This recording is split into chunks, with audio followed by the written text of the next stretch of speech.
আমরা র ফ্যাশন ফ্যাক্টরিতে আমরা বেতন পাইমু। গত আমরা মোটামুটি 4 মাসের পক্ষে আমাদের আমাদের ফ্যাক্টরি বন্ধ করে দিছে মালিক। তারপরে সরকার পদত্যাগের পর থেকে আর কি উনি দেশে নাই, আমাদের ঠিক মতো বেতন দিচ্ছে না। তাই আমরা এই শ্রমিক ভবনে আসছি আমাদের বেতনের দাবি নিয়ে। আমার দাবি একটাই, আমি 3 মাসের বেতন এবং বোনাস ছুটির টাকা নিয়ে আমি ঘরে ফিরবো। আমার দাবি, আমার সন্তান রয়েছে, আমার বাবা মা রয়েছে, সামনে 2 দিন পরে আমার ঈদ। আমি কি করে ঈদ করব? এই জন্য মালিক পক্ষ পায়ও না, আমি টাকাও পাই না। সেজন্য শ্রম ভবনের কাছে আমি এখানে সমাবেশ করছি এবং সমাবেশ আমার চলবে যতক্ষণ না আমি টাকা পয়সা আমার হাতে পাই। পরবর্তী পদক্ষেপ এমনই চলবো, আমি যতক্ষণ টাকা না পাবো ততক্ষণ পর্যন্ত আমার এই সমাবেশ চলবে, চালিয়ে যাব। আমাদের দাবি আমাদের 3 মাসের বকেয়া বেতন, ঈদ বোনাস, ছুটির টাকা। আমরা আসছি হলো ময়মনসিংহ ভালুকার থেকে। আমরা র ফ্যাশন ফ্যাক্টরিতে আমরা বেতন পাইমু। গত আমরা মোটামুটি 4 মাসের পক্ষে আমাদের আমাদের ফ্যাক্টরি বন্ধ করে দিছে মালিক। তারপরে সরকার পদত্যাগের পর থেকে আর কি উনি দেশে নাই, আমাদের ঠিক মতো বেতন দিচ্ছে না। তাই আমরা এই শ্রমিক ভবনে আসছি আমাদের বেতনের দাবি নিয়ে। আমরা যেন বেতন পাই এটি আশা ব্যক্ত করতেছি। আমরা বেতন দিন তো আমরা গত নভেম্বর থেকে শুরু, আমাদের বেতন পাচ্ছি না এরকমই চলতেছে। মাঝখানে আমাদের একটা বেতন দিছে, আমাদের বেতন দেওয়ার কথা ছিল পুরাপুরি, বেসিক দেওয়ার কথা ছিল, আমাদের দেয় নাই। তাই এখন আমাদের ঈদ আসছে, তাই আমরা দাবি নিয়ে আসছি যেন আমরা সে বকেয়া বেতনটা পাই, আমরা সে বেসিক স্যালারিটা অন্তত যেন পাই। মালিক পক্ষের সাথে আমাদের কোনো যোগাযোগ হয় নাই। মালিক পক্ষের যে গার্মেন্টস শ্রমিকের যে লোক আছে, যারা দায়িত্বে রয়েছে, তারা কথাবার্তা বলছে। মালিকে শুধু বলতেছে ফ্যাক্টরি চালাবে, হ্যাঁ, এই কথা বলে বলছে যে আমরা ফ্যাক্টরি চালাবো, আমরা চেষ্টা করুন আমরা সব বকেয়া ক্লিয়ার করার জন্য, দেওয়ার জন্য। আসলে মালিকে আমাদের জানার মতো অনেক ভালো, সে চেষ্টা করছে আমাদের দেওয়ার জন্য, কিন্তু ম্যানেজমেন্টের মাধ্যমে তারা আর কি সঠিকভাবে দিতে পারছে না। আসলে শ্রম ভবনে আসছি, আমরা এখনো সঠিকটা বলতে পারি নাই, আমরা তাদের সাথে ওরকম যোগাযোগ হয় নাই। এখন আমাদের শ্রমিক ফেডারেশন থেকে আমরা আর কি যোগাযোগ করে আসছি, আমরা বাদবাকি কথা বললে পুরোপুরি জানতে পারবো। না, এখানে আমরা আজকে আসছি ঘন্টা 1.5-2 হয়েছে আর কি, আমরা আজকে আসছি। আমরা আশা করি আসছি যে যাতে আমরা বকেয়া বেতন পাই, এই চিন্তা ভাবনা করে আসছি যেন আমরা বেতন পাই, এই আশা ব্যক্ত করে আমরা আসছি। কতক্ষণ লাগে, কতক্ষণ থাকতে হয় এটা সঠিক বলতে পারতেছি না। আসছি আমরা বেতন নিয়ে যাব, এরকম ধরনের পরিকল্পনা নিয়ে আমরা আসছি। র ফ্যাশন লিমিটেড, বালুকা, পূর্ব পাশে, ময়মনসিংহ। আমরা TNZ group apparel plus ego লিমিটেডের রাষ্ট্রীয় শ্রমিক। আমরা এখানে অবস্থান করছি এবং সম্পূর্ণ শান্তি, সুষ্ঠু, শৃঙ্খলা ভাবে সমাবেশ করছি।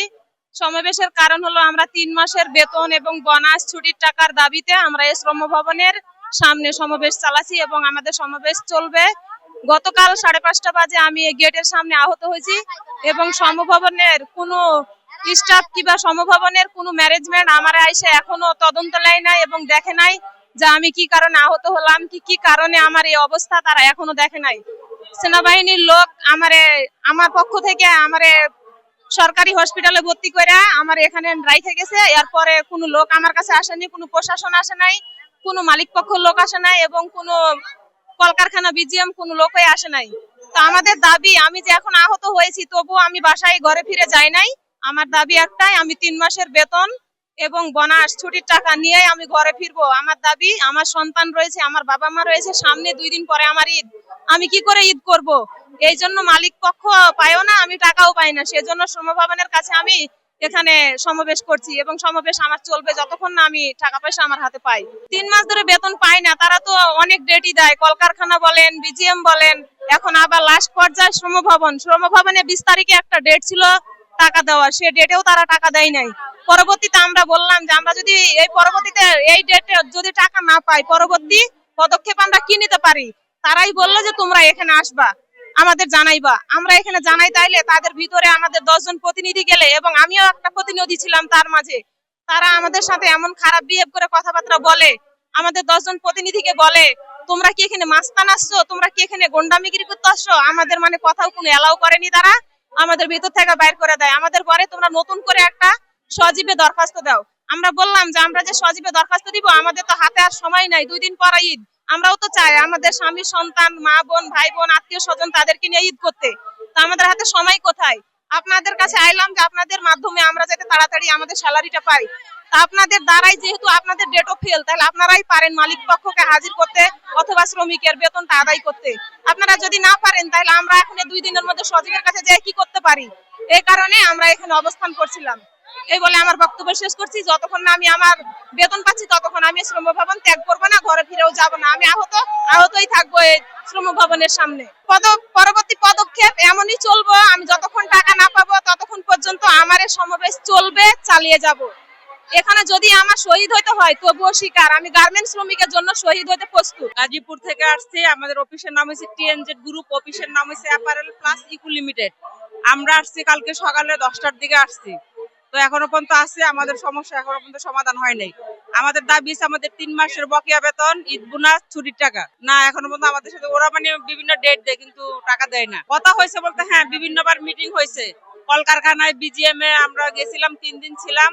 তো ওখান থেকে সচিবালয়ে আসে একটা ডেট হয়েছিল যে মানে মার্চের 20 তারিখে টাকা দিবে আর 25 তারিখে টাকা দিবে, কিন্তু 20 তারিখের টাকাটা এখনো দিল না, জানুয়ারির বেতন। হ্যাঁ, এখানে আমরা 2-1বার আসছিলাম, মিটিং হয়েছে, ওরা আমাদেরকে ডেট দিছিল কিন্তু ওই ডেটে আমরা টাকা পাইনি। এখন আসার পরে মিটিং হয়েছে, বলছে যে আজকে 11টায় মানে সচিবালয়ে একটা মিটিং হবে। তো মিটিং এর পরে আমরা জানতে পারবো যে মানে আমাদের কি হলো। আমরা যতক্ষণ টাকা না পাবো আমরা এখান থেকে যাব না। আমাদের মানে এক দাবি, হ্যাঁ টাকা না পাইলে তো অবশ্যই এখানে ঈদ করতে হবে। এই তো পানি খেয়ে রোজা রাখছি, যেহেতু কালকে আসছিলাম 10টার দিকে, রাত্রে শুধু পানি খেয়ে অনেকে না খেয়ে রোজা রাখছে, কারণ আমাদের কাছে টাকা নাই যে আমরা কিছু কিনে খাবো। কারণ আমরা 3 মাস ধরে স্যালারি পাই না। এখানে আমরা 800 ওয়ার্কার আসছি।